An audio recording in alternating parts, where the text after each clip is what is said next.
Hey everybody, it is Jason from the Texas Gun Vault 2. I'm in the garage tonight on Thanksgiving 2023. I hope you guys had a wonderful day surrounded by friends and family eating a lot of good food because I know that I did, and I'm so blessed. It's been a wonderful holiday. And I'm out here in the garage tonight because based off of your responses, I am going to do a From the Vault video on my retro 9mm SBR AR-15 carbine thing, and I'm going to film that as soon as I'm done filming this. And in yesterday's video, I answered a question from the previous day where somebody had asked me about what I think about competition shooting and practice going to the range, fully kitted up with like night vision and plate carriers and the like.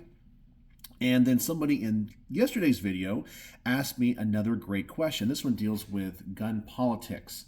And the question was, it's from a subscriber named Master Failure. He comments on a lot of my videos here on the Texas Gun Vault 2. And he asked me about what I think about what appears to be mass non-compliance in Illinois when it comes to their assault weapons ban registration.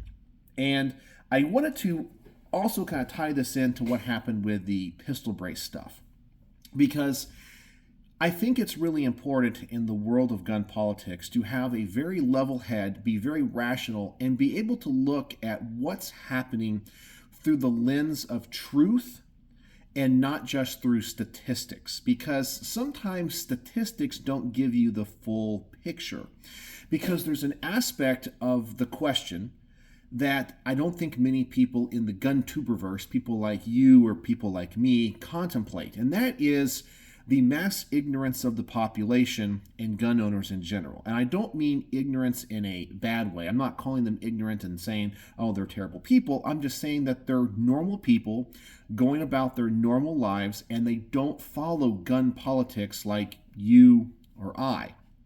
And I find that the vast majority of people that I encounter in the gun world, okay, and by the gun world, I mean people that own guns, might occasionally go to the range, might own a gun or two, typically do not understand or follow the laws that are on the books. I mean, gun laws here in the United States are extremely complicated, and the nuances of them can vary from county to county, city to city, state to state, and they can be very vast and different depending on just going a couple of miles.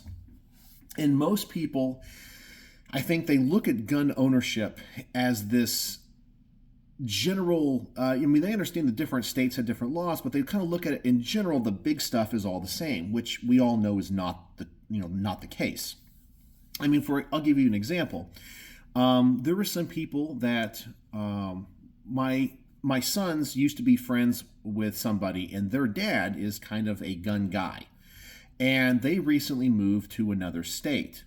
And when they moved to this other state, which I will not name, I know what their laws are. And they have an assault weapons ban. And I know that it is illegal to import assault weapons into that state. There's no way to do it, okay? You just can't do it. If you bring it in, you just can't. But they have tons of guns. And I asked them, I said, so what are you going to do with all these guns that you can't take with you to this state? And they're like, what are you talking about?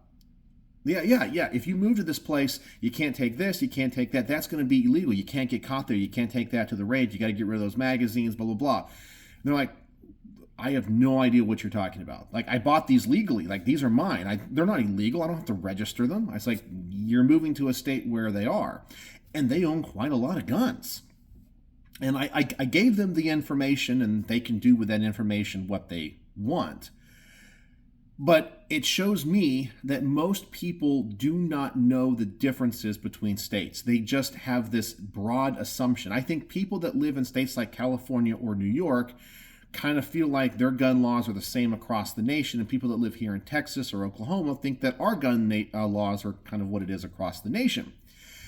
And so people also are not following this stuff because, think about it. Like when a legislature passes a bill and a governor signs the bill, yes, there might be a signing ceremony, but do you pay attention to every bill that comes out of your state legislature? I guarantee you that you don't. They might pass a bill about fishing, and I'm just going to make something up here, but they could pass a bill like on your fishing license, you're only allowed to catch 5 fish out of a single pond in one trip per day. Now, they're not going to make a big, they're not going to have like this mass campaign to educate them. You just assume that, oh, I have my fishing license, I can go and catch as many fish, and you don't even think about it. And most of the time, you're not even going to be asked by a game warden or stopped by anybody. It's not going to affect you, but that law's on the books and you had no idea. And I think that when it comes to the statistics of the mass noncompliance, of whether that be the ATF pistol brace amnesty registration, or what's happening in Illinois, or what we saw in the past in states like New York and Connecticut when they had assault weapons bans which required registrations of guns, you have this mass noncompliance. But I personally believe it's not a political statement. It's not people rising up saying, I will not do this, I won't comply, all that kind of stuff. Yes, absolutely. There is people that are doing that and saying that and feeling that way and not registering because of it. I honestly think it is because a vast majority of the people that own those firearms don't even know the law has changed. They're going about their daily lives. They don't follow the news. They don't follow gun politics. They have no idea the law has even changed.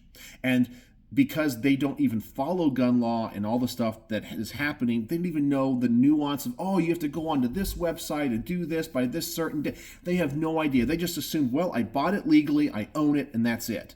They're not thinking about anything beyond that.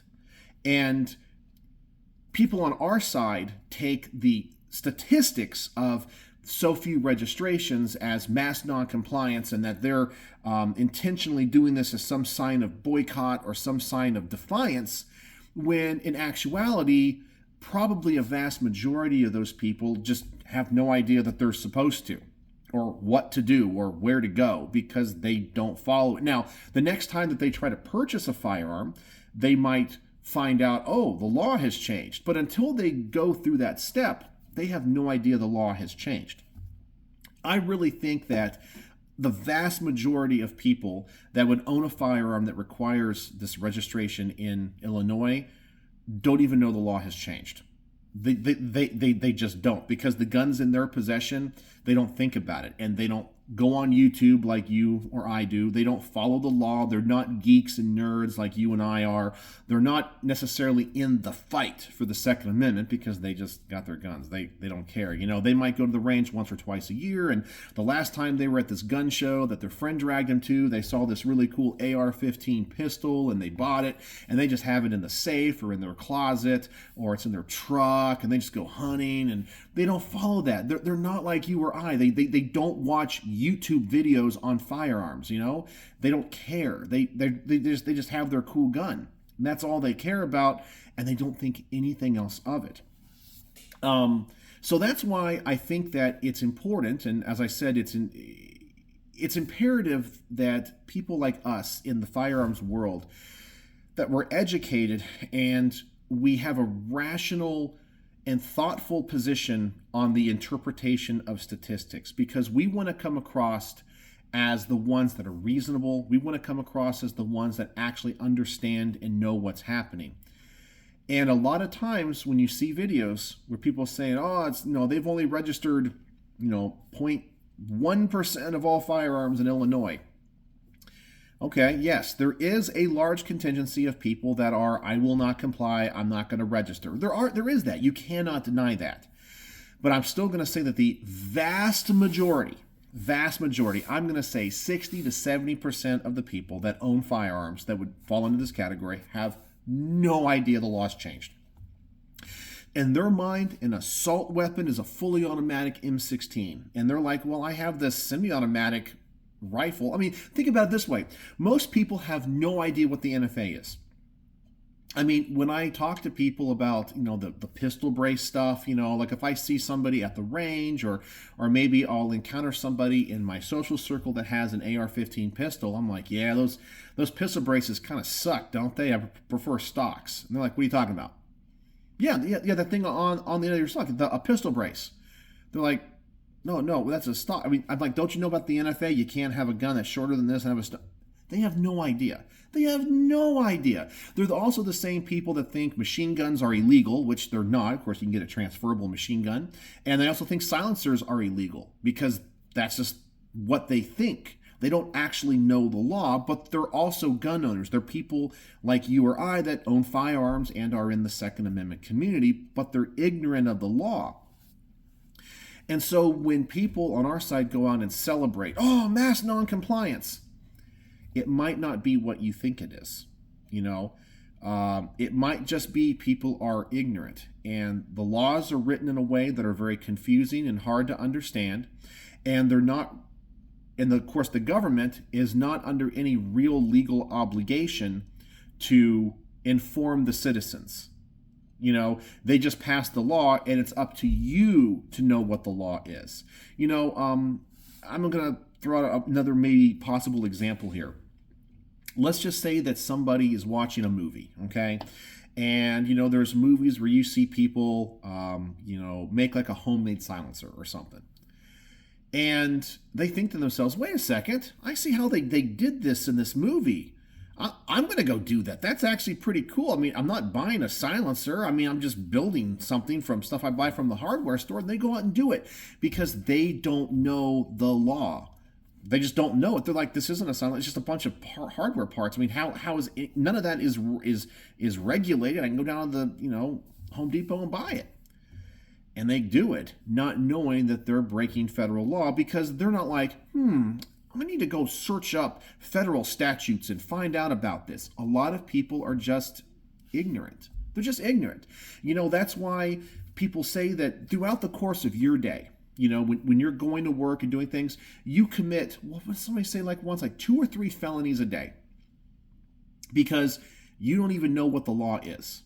You do something that's illegal. Like, for example, in your state, whether it be let's say it's California or New York, and you have a can of WD-40, and you throw it away in the trash can instead of the recycle bin, or take it to a place where you're supposed to dispose of it because it's a hazardous chemical. Well, you just throw it away, right?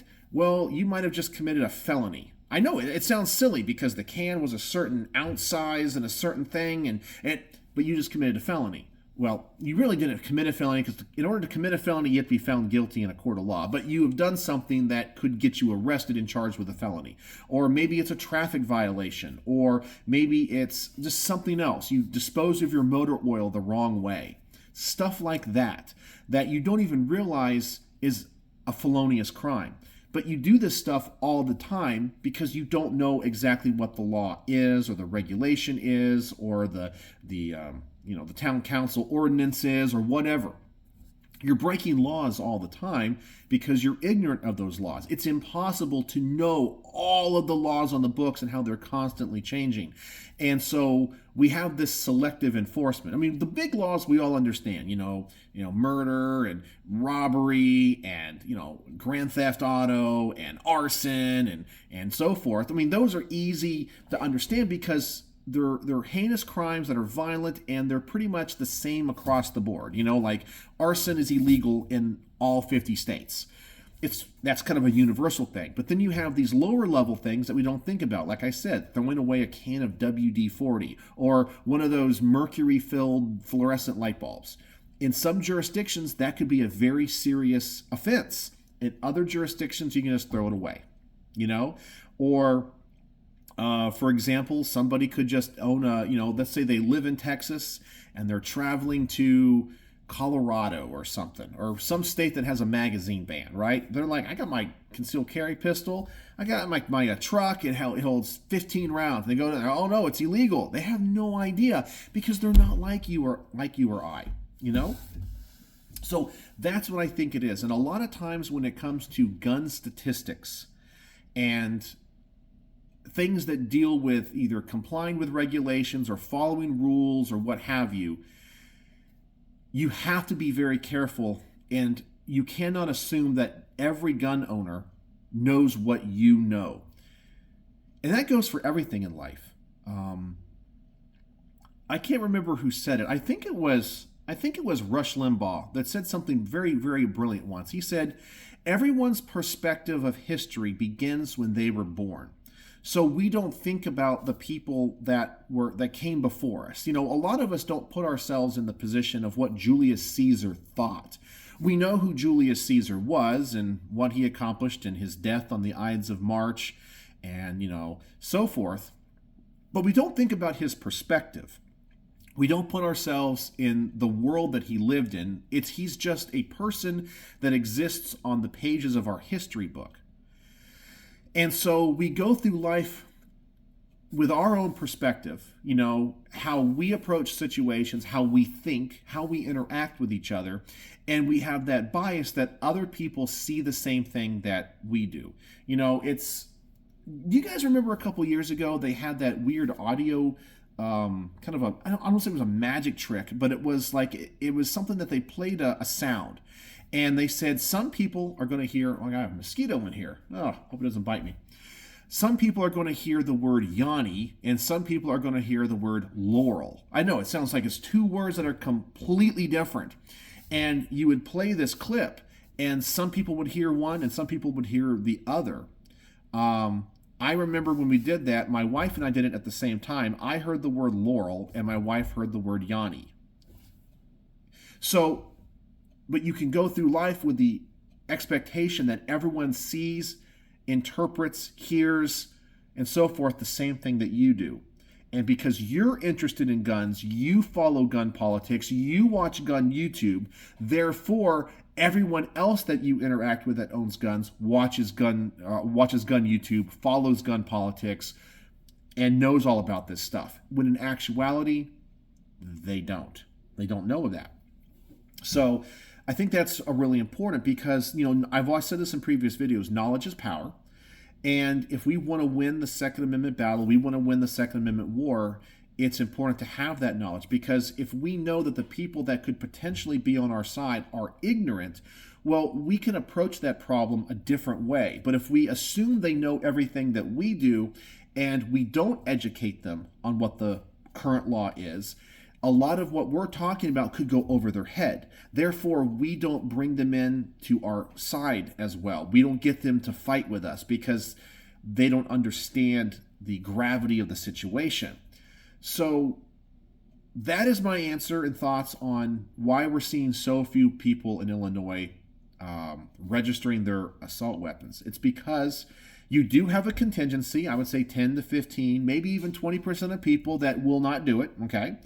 But I also think you have a vast majority, 60, 65% of people that have no idea that they're supposed to. They have no idea what guns fall under this thing, even if they know about it.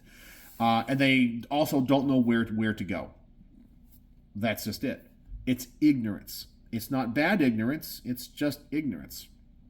And don't confuse that with willful insubordination or noncompliance. So there you go. I hope that answers your question, Master Failure. And I know I kind of rambled on a little bit, but I like having these conversations and talking about guns and gun politics and the philosophy behind certain things, and hopefully giving you guys a little bit different perspective than just a black and white, this is what it is, let's get angry and do this. Let's talk about the implications of the information that we get. I think it just makes us better gun owners and better advocates of the Second Amendment. So that's tonight's video. I hope you guys had a wonderful Thanksgiving. And I guess, because you guys like to do this. By the way, I am always humbled beyond words when I make a silly video on something that I think nobody's going to care about. I'm just out here rambling to my phone. And I say at the end of the video, if you made it to the end of the video, say this word. How many people say that word in the comment and go out of their way to do that for me? People that sometimes it's their first comment I've ever seen. And oh my gosh, it means so much to me. And right now I'm getting more views on this channel than on my main channel. So I'm humbled by that. These aren't prepared videos. I'm just out here just talking off the cuff. So anyway, I got a video to make on this retro 9mm carbine. So anyway, hope you guys had a wonderful Thanksgiving, but if you made it to the end of this video, just say Happy Thanksgiving, because I'm wishing you all a happy Thanksgiving, and hope you guys are ready to start a great holiday season and a great end to the year. So let me know what you guys think about my thoughts on the low numbers of registrations in Illinois and my answer to Master Failure's question. So, as always, thanks for watching.